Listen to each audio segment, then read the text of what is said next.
Welcome back, guys. It's Alvin Angers here with something a little different this time around and something I never saw myself playing, a gotcha game. And even more so, a beta. If you know me, you know I'm not the biggest fan of playing anything where my progress doesn't carry over.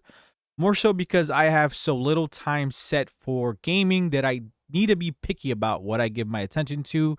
But nonetheless, I did in over 35 hours of attention. And that should tell you something. The game is good, of course, not without its flaws, but what game isn't? This video is primarily for anyone who's never played a gacha game or has dabbled in one in the past and is on the fence about taking a second look. I'll be talking about some misconceptions I had about the genre and how I got around a few things. But if you're well versed in gacha games, I'll also have my final thoughts on the game from the perspective of a non gacha gamer, so don't kill me, and what changes I would like to see added as the game evolves and eventually releases. Vamonos. Wuthering Waves is an open world action RPG that follows Rover, the protagonist who wakes up with no recollection of who they are. The beta allows you to choose between the two character models. Note that choosing one does not make any difference really. You have the same abilities. When you wake up, you'll be greeted by Yang Yang and Shixia, who will be added to your party and will be your starting characters for a while. Now, story wise, I was actually pretty impressed. I always expected a gacha game to be below average when it came to storytelling, mainly because I have heard a lot of negative comments about gacha games, and frankly, I assumed the devs' resources would be used to pull you in to spend money rather than the writing itself. A lot like where like Destiny games, where it just looks like one giant ad when you're playing the video game, and less on the resources to make some good writing. But I was surprised by the storyline that introduced some cool heroes with some depth and some mysterious villains, many who still remain to be seen. I won't directly speak about the plot as I don't want to spoil anything, but I will say the speed of the story itself is not for the impatient. I'd say it is a slow burn, but one that is usually worth the wait. I will touch on the companion quests, which are pretty much a little bit longer than your standard quests, but introduce a new character who are going through their own internal struggle and challenges. These characters are playable characters that you can earn, and I am aware that these companion quests are so darn captivating and are stacked with these action packed cutscenes because they want to connect the player with the character to build that connection so that you could possibly pay for money to obtain them, but nonetheless, I still want more. Additionally, these companion quests also serve as a trial run, as you'll be able to play as them for the duration of the mission. And by the end of these kind of missions, it gave me a clearer idea of which character I was aiming to obtain next. Now, I'm not entirely sure if every new character gets a companion quest, but it would be cool to see that, of course, as long as the story fits it. Now, let's talk combat. Combat by far is one of the best parts of the game. You need to actively engage in the fighting mechanics to get the most out of your gameplay. You have your standard basic attacks that has its own set of combos, and each character has its own resonance ability and liberation ability, which is more like your ultimate. To get your ultimate faster, you need to deal damage and do extreme evasions, which are pretty much your perfect dodges. Pretty early in the game, you'll realize just how satisfying it is to successfully dodge and counter enemies. When you dodge, it almost feels like you slowed down time, and learning enemy fighting patterns is essential in late game and will help you farm the bosses a lot faster, primarily because countering in many cases will break down the enemy's stagger bar. At least that's what I call it, which will put them in a down state where you can attack them for a brief period of time while your enemy is paralyzed. This is where spamming all your abilities is acceptable. I will say that this game has plenty of bosses to start with. You have your standard Planet of the Apes looking boss to your Ghost Rider on steroids, and each boss I encountered was pretty unique from one another. Wuthering Waves, like Genshin Impact, has a party-focused combat system, which is not something I'm accustomed to, but it was actually pretty easy to pick up once you learned all the pieces and everything came together. You can have up to 3 characters in your party at a time, and switching between them is as easy as hitting a button. Literally, each character has its own unique intro skill and outro skill. You can only activate these skills when you accumulate enough concerto energy. You gain this energy by dealing damage and again by performing perfect extreme evasions. You simultaneously activate both abilities when you swap characters. The active character will trigger an outro skill as it leaves, which is usually in the form of a buff, and the character that enters will activate its intro skill, which comes in a form of an attack. Each character has their own outro and intro skill, and their own concerto energy bar. Additionally, I love that you hear a sound that alerts you when you have the ability ready, so you can focus on the combat and not have to gaze to the side to see when it's ready. I want to quickly touch on the leveling system, but first let's talk weapons. Each character can only use one weapon type. For example, Rover can only use swords, while Chexia can only use pistols. Some weapons I encountered range from guns, swords, rectifiers, which are your magic weapon, and gauntlets. They come in your standard rarity types like common, rare, and legendary.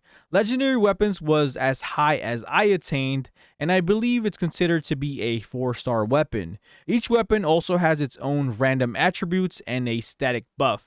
For example, restoring concerto energy for every skilled use, etc. Additionally, characters and weapons can be leveled up, and when you reach their first level cap, they must be ascended before you can level them up further. There are a total of 5 ascension phases, and every single time you ascend, the requirements grow larger. Typically, this will have you farming bosses for specific materials.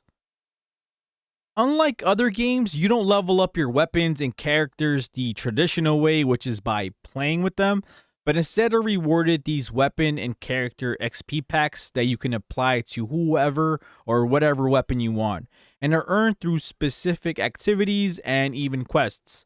And I'm pretty sure it's so gamers who want to skip the grind can just purchase these XP packs.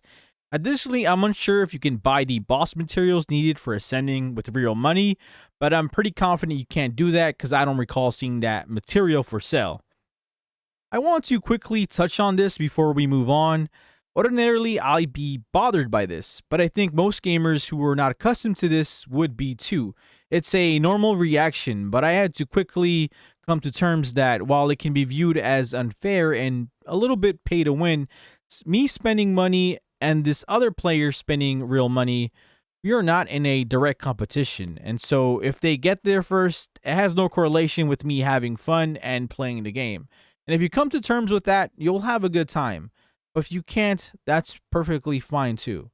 Lastly, I'll talk on union level, which is pretty much your account level that you earn XP for in almost all activities. You must have your union level high enough before you can ascend any character or weapons. And of course, the union level requirement also raises after every ascension phase.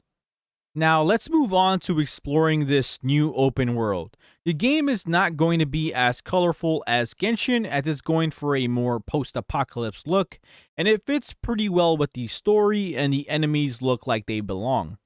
As long as you complete the quest, you'll unlock utilities that'll help you travel more efficiently and gain access to treasure that you couldn't get otherwise.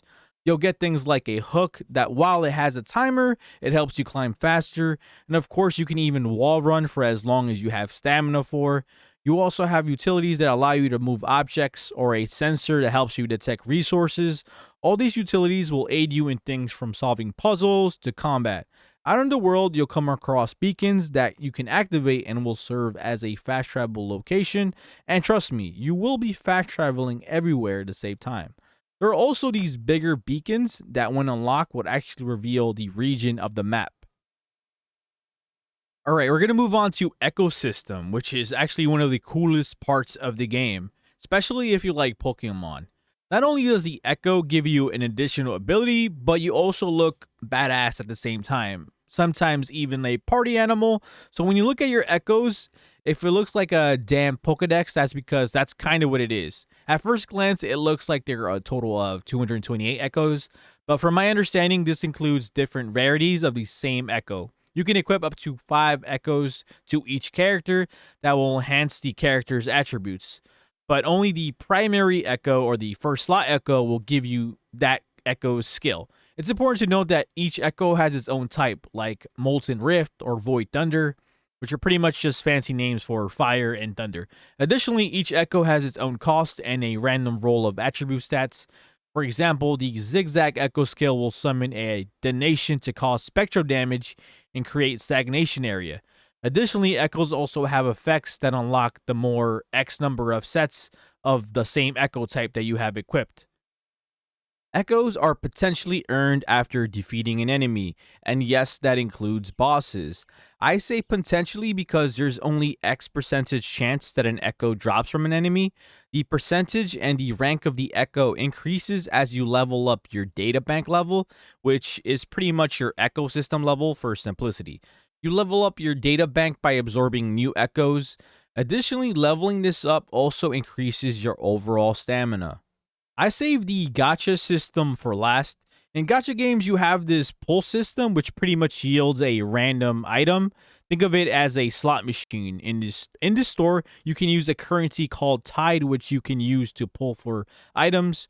Note that you can use in-game currency called Ashrite, but acquiring enough to make it worthwhile is time-consuming.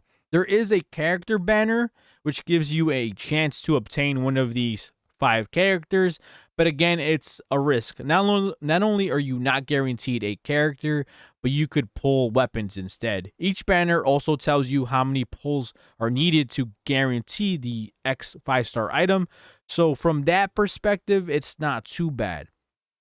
I also want to note that you can get duplicates, but they convert to wave bands, which is something you can use to upgrade your existing characters, so it's not completely a waste.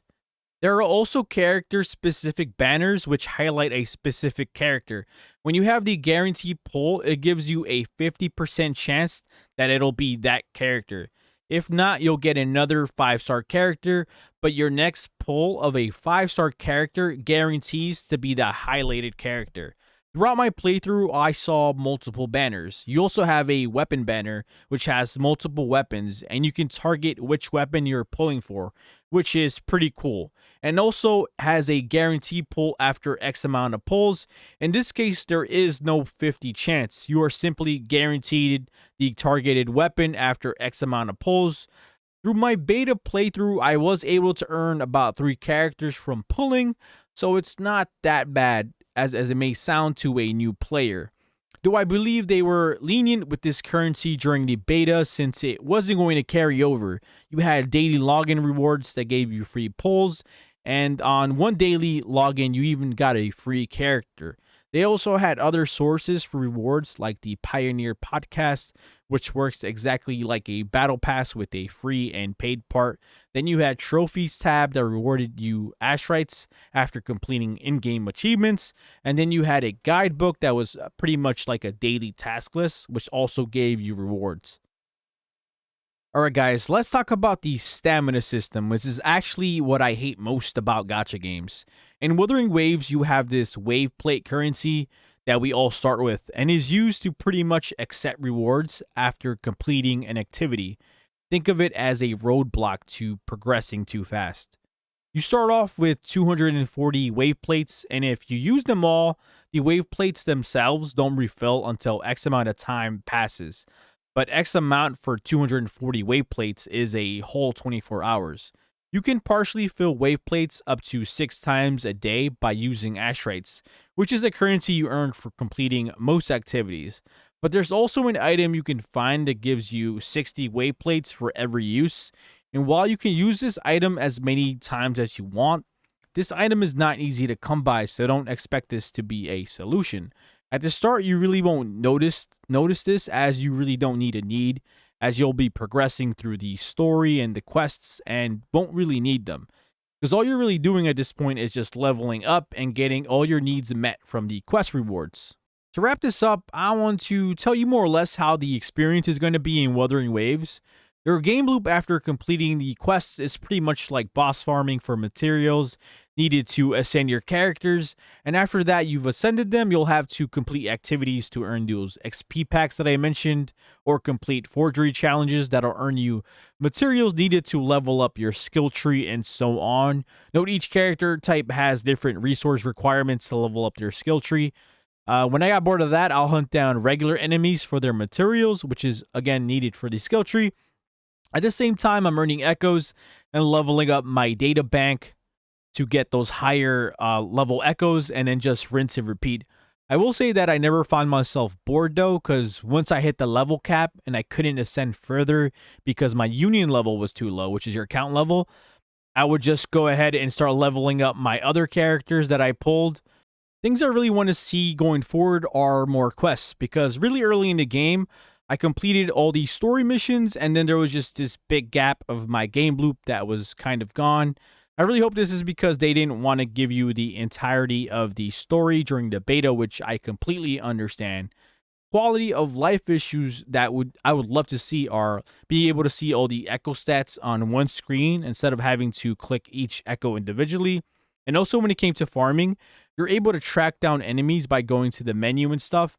I wouldn't mind if they added a recently tracked button, so that way I can jump right back into farming. Let me know what you guys think. Did you enjoy my gacha journey as much as I did? And if there's anything I missed, please let me know in the comments. I registered for Zenless 0 beta. If I get into that, I'll be making a video on that too, and might even check out Honkai Star Rail. Don't forget to give this video a like and comments. We are a still pretty new channel, so it helps a ton. And don't forget to subscribe to keep up to date with all the future videos. I'll see you on the next one. Peace.